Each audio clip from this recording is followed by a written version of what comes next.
ሰላም አለይኩም ውድ ኢትዮጵያውያን ደህና ናችሁ ወይ? ይኸውላችሁ እየተፈራረሰ ነው። አብቹ እየወላለቀ ነው። ፋኖ አንድ ሆነ። ከዚህ በኋላ በቃ አለቀለት አለቀለት። የጊዜ ጉዳይ ነው እንጂ ምንም ነገር የለም አይደለ?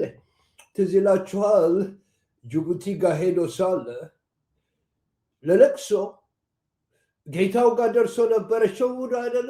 ሰው እኮ የሚያውቀው እኮ አይመስልም። እነዚህ ሰዎች እኮ ምን እንደሆኑ አላውቅም። ገባችሁ? ደርሶ መጣ። ግን ሌላ ደግሞ ጉድ እነግራቸዋለሁ። ምን እንዳደረገ እነግራቸዋለሁ። ሻንጣ ሁሉ ተሸክሟል ሰውዬ። የጌታው ሻንጣ ሶማሌ ውስጥ ሲባረር ተሸክሟል። ግን አሁን እስኪ መጀመሪያ ጌታው የት እንደደረሰ ነው ምን እንደሆነ እንስማው። ጌታው አለ አይደለ ምን አይነት ጭንቀት ውስጥ እንዳለ ካሁን በኋላ መሳሪያ ማምጣት ይችላል ወይ ይሄ ሰውዬ የሚባለው ነገር ጋር ለመሄድ እንግዲህ እዚህ ጋር ማዝናናት ይኖርብናል። ሰዎቹ ውድ ኢትዮጵያውያን አይዟችሁ፣ ጊዜው ደርሷል። Was in New Delhi for just 3 hours. Now, to put that in context, a flight from Abu Dhabi to New Delhi takes more than 3 hours. So, in total, MBZ flew nearly 7 hours to spend 3 hours in India. So, what's cooking? The Indian government announced multiple outcomes, the most important being on defense. India and the UAE will soon sign a strategic defense.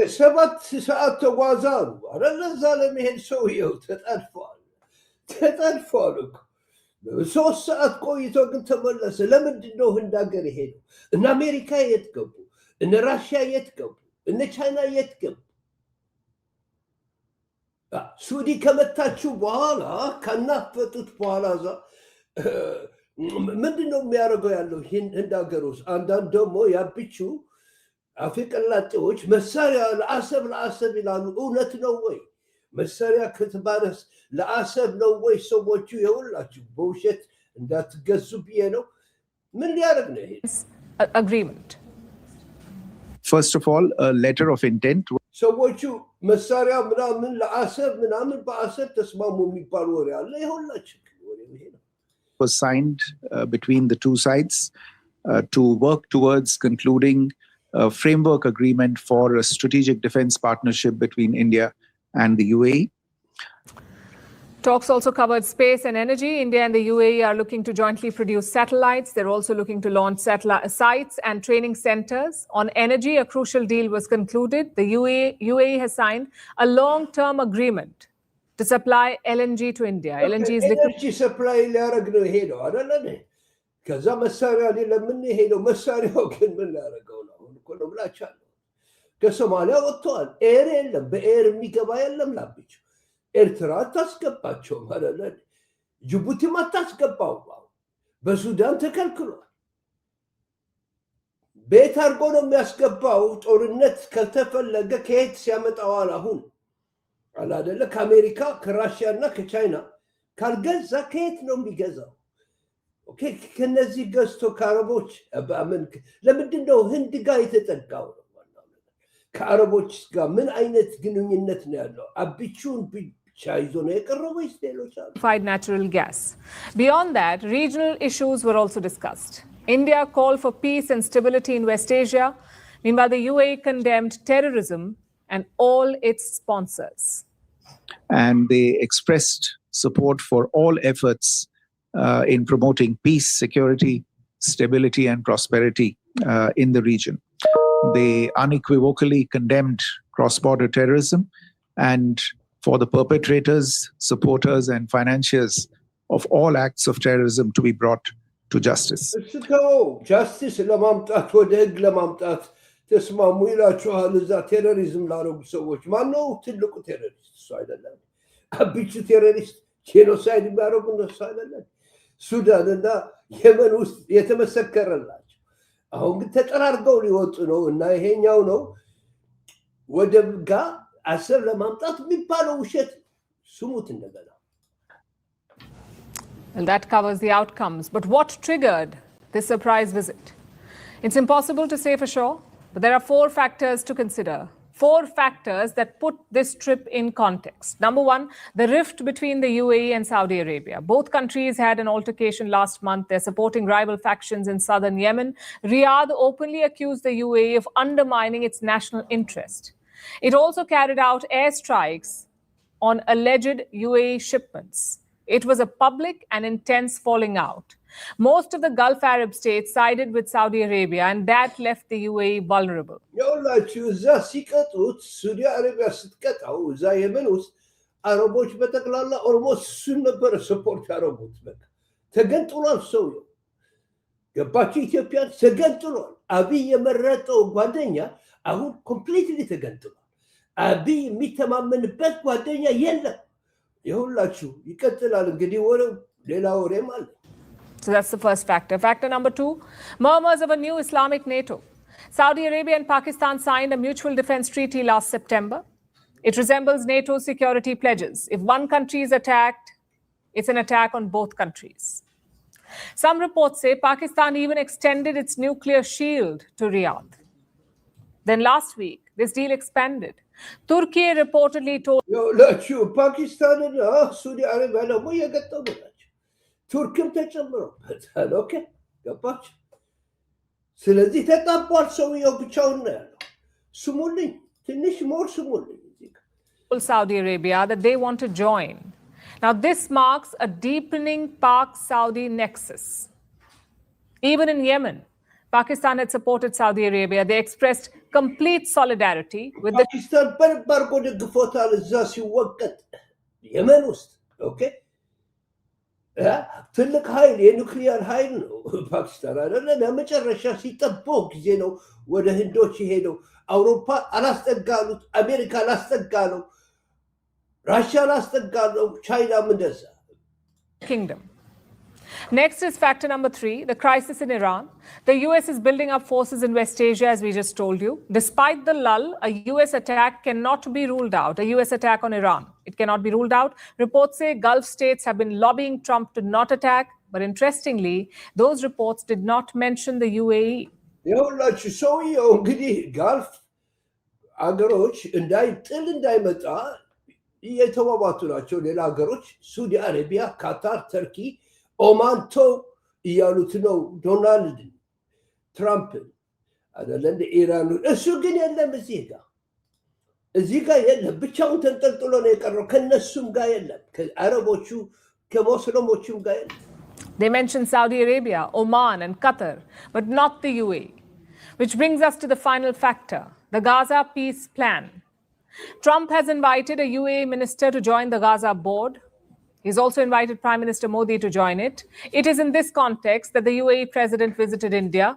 Now, if you look at the outcomes, the intent is quite clear. MBZ and Modi discussed defense, space, nuclear reactors, and energy. These are strategically important avenues. They signal a clear momentum or purpose, especially the defense deal. Once signed, a strategic defense agreement is a game changer. It leads to more joint military drills. It leads to more weapons sales, maybe intel and technology sharing. Basically, a close... Our involvement in on the defense and security front with a country from the region. ይኸውላችሁ እዚህ ጋር እንዴት አድርጎ ሂሚሌት እንዳደረገው ተስማምተናል አንዳንድ ነገሮች ተስማምተናል ከአንድ ሀገር ከሰፈሩ ከመጣ አገር ነው ያለው በሀገርም አልጠራውም ሰዎች ስሙልኝ እዚህ በሀገርም አልጠራው ህንድ ራሱ ቀፎታል እኮ ቢዝነስ ሆኖባቸው from the region does not then necessarily lead to the conclusion that we will get involved in particular ways in the conflicts of the region. I would...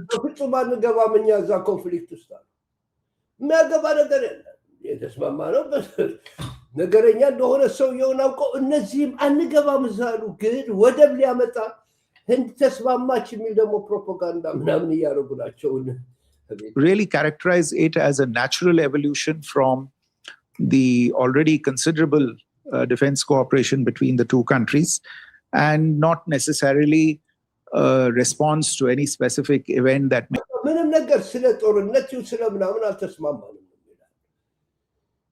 ብቻውን ቀርቷል እንግዲህ እዚህ ጋር ሰዎቹ ለምንድን ነው ማመጣው ይሄ ሰው የመሳሪያ ካጣ ራሽያ ቻይና አሜሪካ አምቢካሉት ጨንቆት ነው እዛ ይሄ እነሱም አንገባም የትን ጦርነት ውስጥ እንደውም እንደ ሀገር ማንጦሩት አንድ ሀገር ከዛ ሰፈር ነው የመጣው ብቻ ነው ስሙንም አልጠሩት አብቹ ብቻውን ቀረ ማለት ነው ሱዳን ውስጥ ተቀርቅሯል ይሄ ሰው የምንም ነገር ማድረግ አይችልም ኢጅፕት እንደምታውቁት ከሳዑዲ አረቢያ ጋር ቲም ያደረጉ ናቸው ኤርትራም አለበት እዛ ጭራሽ ከሶማሊያ ወጥቷል አሁን መሳሪያ የሚያስገባበት ነገር የለም የሚሰጥ እንኳን ቢኖረው ምክንያቱም በሶማሊያ አየር መጠቀም አይችልም በሱዳን አየር መጠቀም አይችልም በኤርትራ አየር መጠቀም አይችልም ኦብቪየስሊ ሌላ ደግሞ እንደምታውቁት ነው በሶማሊያ አይችልም በጅቡቲ ተቀርቅሮ ቁጭ ብሏል ማለት ነው አሁን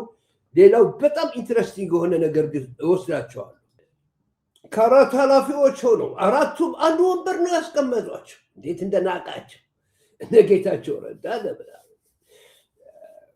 ምናምን ቀፋሎ ሰው ሁሉ ጠልቷቸዋል ሰዎች የሚያስጠጋቸው ሶማሊ ውስጥ ውጣ ሲባል አረብ ኤምሬትስ ደግሞ ብቻውን ሻንጣ አንጠልጥሎ ሻንጣ ለመሸከም የሄደው አብቹ እንደሆነ ታውቃላችሁ ይኸውላችሁ ዓለም ሁሉ ጉድ ያለውን አገር እሱ ሻንጣ ተሸከመለት እዛ ሄደው እዚህ ጋር ወድቋል ሰውየው to withdraw all military personnel and assets immediately. The UAE wanted to use Ethiopian aircraft to remove equipment, but Somalia insisted on inspecting the cargo. ይኸውላችሁ የኢትዮጵያ አየር ፎርስ ለመጠቀም ፈልጋ ነበረ ውጪ ስትባል አረብ ኤሚሬትስ ሶማሊያ ግን አልፈቀደም ይላል okay A tense standoff loomed at the airport. Somalia stood firm, asserting its sovereignty even as a powerful ally was forced out. This was a masterclass in swift, decisive action. ውጣ ሲባል ኢትዮጵያኖች እቃ ለማጓጓዝ አብቹ የኢትዮጵያ ኤር ፎርስ አምጥቶ እዛ በፍጹም አትጠቀምበትም ይውጣ ብቻውን ተባለ ነው የሚላቸው Airspace ban, treaty cancellations, and a direct order to leave. በአንድ ጊዜ ነው አየር ኃይሉ አየሩን ማለቴ ክልሉ እንዳይጠቀምበት የነበረ ስምምነት ተፈራርሷል ውጣ ብቻ ተብሎ ነው የታዘዘ Each step escalated pressure. The dispute over inspections was the final test of will. የሁላችሁ እቃው ሰብስቦ ሲወጣ ነው ብላችሁ ያጋጋዛለት ግን መጨረሻ ተፈቅዶለት አብቹ ነው Somalia proved it was ready to enforce its decisions, no matter the opponent. The world took notice. Just as tensions threatened to boil over, Ethiopia stepped in. As Somalia's powerful neighbor, Ethiopia had a vested interest in stability. ስቴቢሊቲ የተወው ያብቹ መተታዘሃል አምጣ ወታደርህን ኤርፎርስ አምጣና ልጠቀምበት ብለህ ታዞ ነው የሄደው Ethiopian leaders mediated between Somalia and the UAE. የሁላችሁ እንግዲህ እዚህ ጋር ያለው ነገር ሰዎች ሶማሊያ ጋር ሄደው የኢትዮጵያ ወታደሩ የኢትዮጵያ መንግስት ከአረቦቹ ጋር ዲስካስ አድርገው አላደለ መፍትሄ እንዲፈልጉለት aiming for a peaceful withdrawal. በሰላማዊ መንገድ እንዲወጣ The sticking point. Somalia wanted to inspect UAE military cargo. The UAE እንግዲህ እቃ ተመርምሮ በደብ ተመርምሮ ካርጎ በአየር ፖርት ሲወጣ ታርጎ ተመርምሮ ምናምን እንዲወጣ ሶማሊ እንደዛ አለ refused.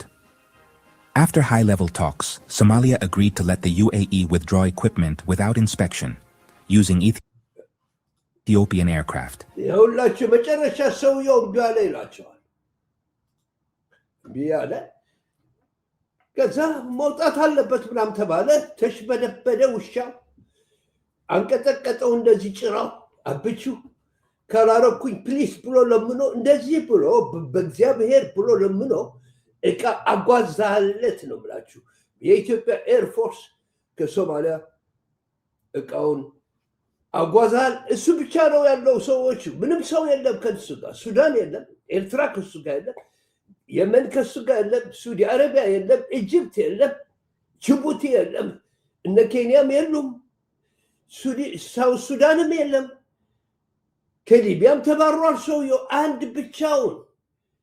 ብቻውን እንዴት ተገነጣጥሎ የሄደ ሰው አንድ ባሪያ አፍሪካ የሚገድል ረሲስት የሆነው ሰውዬ ተከትሎ ሻንጣውን ተሸክሞ ከሶማሊያ አስወጣው። በእንደዚህ አይነት ውርደት ውስጥ ይገኛል። ታነሽ የሚሉት ደግሞ ይኸውላችሁ ሌላ ደግሞ እዚህ ሰውዬው በሙሉ ድርጊታቸው ካልተቆጠቡ ነገ ከነገ ወዲያ በታሪክም ይወቀሳሉ። ምናልባትም ህግና ፍትህ በሚሰፍን ጊዜም ከተጠያቂነት የሚያመልጡ አይደሉም። ትራምፕ ለአልሲሲ የጻፉት ደብዳቤ ነው። ያን ደብዳቤ ተከትሎ ደግሞ አንዳንድ ጭር ሲል አንወድም ባይ አርቲስቶች ደግሞ ለፕሬዝዳንት ትራምፕ የምላሽ ደብዳቤ የጻፉበትም ሁኔታ ሰምተናል። ለማንኛውም ደብዳቤው እንዴት አየኸው? በጣም አደገኛ የዲፕሎማሲ አጣብቂኝ ውስጥ እንደገባች ባለሙያዎች እየተናገሩ ነው። የሁላችሁ እንግዲህ ደብዳቤው አልጻፈለትም፣ እንዴት እንደናቀው። አልሲሲ ግን ጽፎለታል። ሁለቱም ሱዳንና አልሲሲ ደግሞ ተስማምተዋል በዚህ በህግ እንዲሰራ። የሚያሳያችሁ ምንድን ነው? ኤሪትሪያ የመከረችው ኧረ በእናታችሁ ቀስ በሉ፣ ውሃው የእናንተ ብቻ አይደለም፣ ረጋ ብላችሁ ማዕት ነገር ማድረግ ትችላላችሁ። ኢትዮጵያ ሀብት አላት። 5000 ሜጋዋትስ ኦፍ ኤነርጂ በቀላሉ ጀነሬት ማድረግ ትችላለች።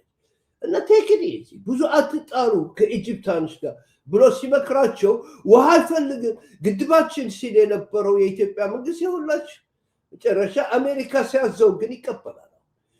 የሰው ጉሮሮ አንቃህ አይደለም ተስማምተህ ነው የሚሰራው። ሰዎቹ እነዚህ ግን አያውቁም በፍጹም።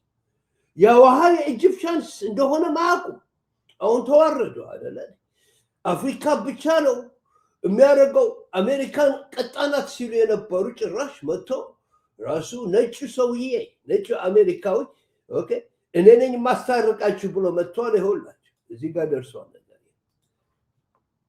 ለኢትዮጵያ የመጣባት በተለይ ከአሜሪካ አካባቢ የመጣባት ጫና ምናልባት አብይ አህመድ በዚህ ቁመናው በአገር ቤት ውስጥ እንደዚህ ተዳክሞ ከጎረቤት ሀገራት ጋር ተጣልቶ የሱ ዋና ቀጣሪና አስተዳዳሪ የሆነችው የተባበሩት አረብ ኤሚሬትስ ከዚህም ከዚያም በምትባረርበት በዚህ ወቅት ላይ አሜሪካ እንዲህ አይነት አቋም መያዟ ለአብይ አህመድ መርዶ ነው ብለው የሚገልጹ ወገኖች አሉ።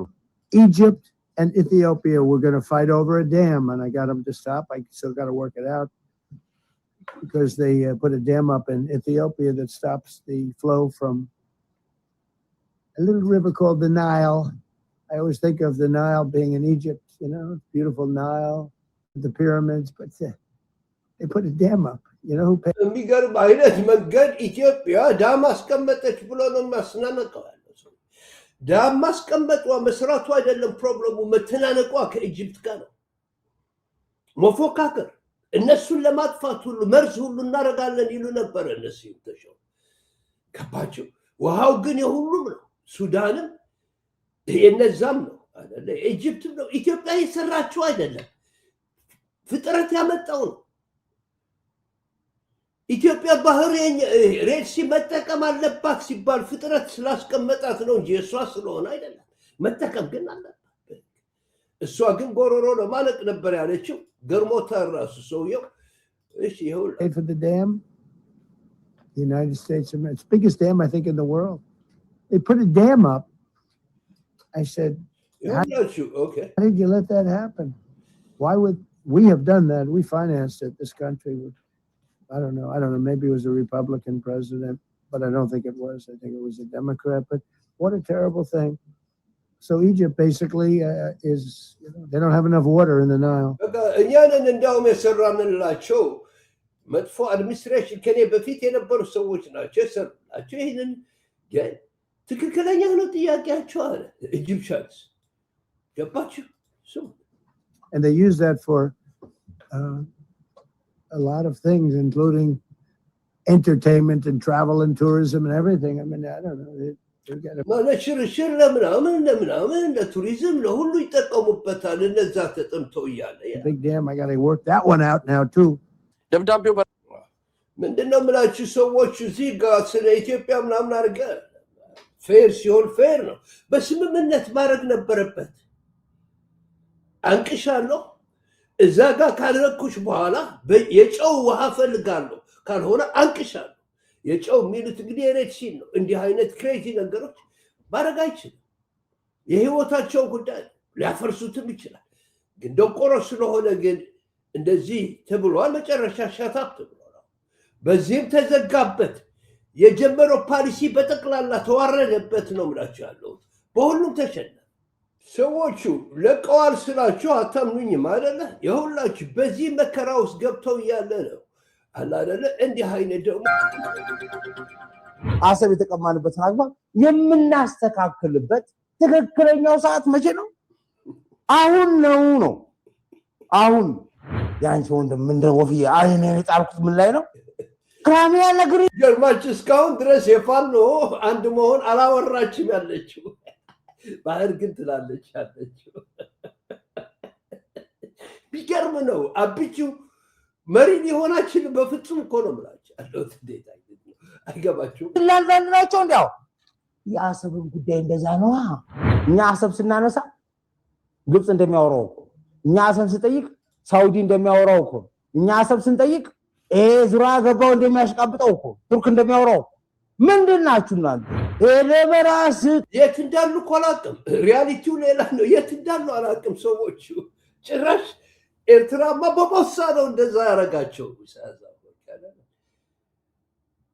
ሜጃ ይዋጋሉ ብላችሁ ታምናላችሁ? እነዚህ ስሙ ይገባቸዋል። ባይዘወይ የሚካሄደው ነገር ይሄ አሽከር አላላላ ጫማ ጠራጊ የዛ ሰው ያላሱ ሶማሊያ ጋር ሄደው በክብር ጌታውን የሸኘ ሰው ቤታ ታስከብራለህ እንጂ ማንም ሰው ጉሮሮን አሳልፎ አይሰጥህም። ማንም ሰው ጉሮሮን ከያዘ አይለቅልህም። መንጭቀት አስለቅቃል። የገበርነውን ገብረን መንጭቀት አስለቅቃል። የገበርነውን ገብረን የሞተው ይሞታል። የተረፈው ሀገር ያስቀጥላል። የለህም እኮ ነው የምልህ። አንተ ተገንጣይ ነህ። ዞር በል። ኦኬ። አይገባቸው፣ በፍጹም አይገባቸው የት እንዳሉ ሰዎች። ተገንጣይ ስንት ዘመን እንደምትኖር አላውቅም። ፋኖ እኮ ታረቁ። እነ ዘመነ ካሴ እኮ እየመጡ ገባ። ሲቪላይዝድ ሀገር ይመጣል። ከዛ በኋላ አሳይሃለሁ። ኤርትራ ውስጥ ምን አይነት በባቡር ነው የምንገባው። እስከ አዲስ አበባ ድረስ ባቡር መንገድ ይሰራል። አሰብና ማሳዋ ይጠቀሙበታል። ኢትዮጵያ አልፈው ከኛ ጋር ከሰሩ ምንድን ነው የምትለው? እህሉን ያስቀጥላል። እንደዛ ነው አባ። ህዳሴ ገነባ ነው እንደዛ ነው። ወያኔን አሸነፍ ነው እንደዛ ነው። ፋኖ ልክ ያስገባ ነው እንደዛ ነው። ኢትዮጵያ ቀይ ባህር መግባት አለባት ያን ነው። አልሰማም አለ። አረ እንደ ግሪንላንድ ተመሳሳይ ነው። አትሰማም። አረ እንደ ክራሚያ አንድና የደህንነት ጥያቄ ነው። ስንት አይነት ፉከራ ነው። አልሰለቻችሁም? በእናታችሁ በዓለም ውስጥ እንደነዚህ የዋሸና የፎከረ ሰዋል በየቀኑ ምንም ስለ ክሬሚያ ውስጥ አሁን ደግሞ እንደ አሜሪካኖች ብሎ ቁጭ አሜሪካ ያስፈርምሃል፣ ትፈርማለህ። የታወቀ አረ በጸባይ ጠይቀህ ካልሆነ በጉልበት መግባታችን የማይቀር ነው። አልሰማም። አረ በእናትህ ሰባራ ነህ። ጉልበት የለም እኮ ነው የምልህ ያለሁት። ፋኖ ሰብሮሃል፣ ኦልሬዲ አጠልፎሃል። ፋኖ በቦክስ እና በጥፊ በቃሪያ ጥፊ ቀርቅሮ ይዞሃል። አለቀ አለቀ አለቀ። ይናት አንተ ልትማታ የሚገርም በደቡብ ፑቲንን አልሰሙም፣ ትራምፕንም አይሰሙም፣ አብይንም አይሰሙም። አሁን መጥተው የኤርትራ ሉዓላዊነትና ቂማ ምንም ታወራው። ኧረ አሰብ የኢትዮጵያ ነፃ ወደብ ሆኖ ያገለግላል ብሎ የተገነጠለው አንሰማም። ካልሰማን ስለሚሰማ የአሰብ ጥያቄም የክራሚያ ጥያቄ የሰባስማኖ የግሪንላንድ ጥያቄ አንድና ተመሳሳይ። አሜሪካ፣ ሩሲያ፣ ኢትዮጵያ ግሬት ፓወር ፖለቲክስ እንደዚህ ነው የሚሰራው። ከኛ ህልውና ከኢትዮጵያ ህልውና የሚበልጥ ነገር የለም።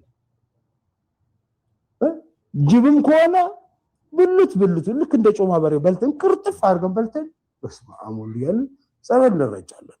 እዛ እናወርዳል ሂሳባችን። እነዚህ የማይገባቸውን ሰዎች ይገባቸዋል ብለን ሀፍቶ ሀቪት አለ ትናንትና ቢቢሲ ላይ ያነበው ቃሉ ምንድን ነው? ዊ ሃቭ ቱ ሃቭ ኢት። ግሪንላንድን መያዝ አለብን፣ መያዝ አለብን። ግርም ብሎኝ ማየት ጀመርኩ። አካሄዱ ከዓለም ጋር በጠቅላላ ትጣላለህ እንዴ? ከዓለም ጋር በጠቅላላ እንደ ውሻ እንደ ተናካሽ ውሻ እኮ ነው ዞር በል የተባለው።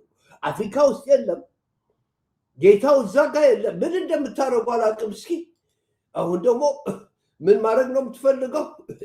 ደንጋለው ቢተፉ ተመልሶ ባፉ ይሏል። ሸንጋለው የሰሩ ሴራ ከዚህ በኋላ እኛና ጨበኛ ከጦርነት ምንገባው ባባይ ውሃ ምክንያት ነው ሲነበረው አንዋር ሳዳት መቃብር ውስጥ ያለ መቃብሩ ምንም የሚያደርጉትን ነገር አያውቁም። ሰዎች እየጠበዙ ናቸው። እየጠጡ በጫትና በኮኬን የሚያደርጉትን አጽሙ ይነቃነቃል አሉ። አብይ ካወራ አውርቻለሁ ዘሮት የውሸት ሪፖርት አልፈልግም። ድርድሩን ለቅ ይወጥቻለሁ ካለ ይሁላችሁ አይዞሽ ተነሺ ነይ እንጂ ቆሪጤ ነቃበይ ሄዶ የሚያወራው አልሲሲ ተውሲሲዬ ጅሌ ከኢትዮጵያ ጋር ጦርነት አይቻልም ብሎ ካወራ በኋላ ዞር ብሎ ደግሞ ትራምፕ ይመጣና ጦርነቱን አስቁም ያለው ብሎ የሚለው ራሱ ደብዳቤ የምጽፈው ለማን ነው? አቋርጦ ለወጣው አልደራደርም ብሎ ላለው ትራምፕ ጋር እየሄደ ነገጠባ ጦርነት ሊጀምር ነው ብሎ ትንኩላውን ለሚነፋው አልሲሲ እንዳንሰራ ሲያደርጉ የኖሩትን ሰዎች ግድብ እንዲሰሩ ማድረግ እንችላለን። የአራዳ ልጆች ከሆንን የቆሪጥ ምክር ሌላ ግድብ ይሰራል። ደብዳቤም አልተጻፈለት። ሰዎች በእንደዚህ እንጨርሰዋለን። አሁን ድል ለፋኖዎች፣ ድል ለኢትዮጵያውያን። እነዚህ ቆሪጦች በጠቅላላ እስኪጠረጉ ድረስ አብረን እንሰራለን። አይዟችሁ፣ ካሁን በኋላ ኢትዮጵያና ኤርትራ ተግባብተን እንደምንኖር ባለሙሉ ተስፋ ነኝ። እዚህ ጋር ደርሰዋል። አሁን መሳሪያም የለም፣ የሚዋጋበት መሳሪያም አይኖርም። ፋኖ ከፈለገ ግን መዓት ነገር አለ። ሰዎች ከኤርትራም ጋር ሊመጣ ይችላል። እነን የሚመስለኝ በሱዳን በኩልም እንደዛ። ስለዚህ ፍንፍኔ ውስጥ ቁጭ ብሎ መቃብሩን መጠበቅ ብቻ ነው። እግዚአብሔር እንኳን እዚህ አደረሰን። ቻው፣ ደህና ዋሉ ሰዎች፣ ደህና ነው ብሎ ምን መጥፎ አለ ነው። ባልጃ ተሸካሚ ነው፣ ተቀጥሮ ተሸካሚ ነው። መጨረሻ ሩት ሲባል ግን ይቀበለዋል አይቀበለውም የማውቀው ነገር የለም። አይ ኢትዮጵያንስ አምቼው ዘንድ ሰላምታ ሲያቀርብላችሁ እናንተን ፍቅር ስጡ፣ ላይክ አድርጉ።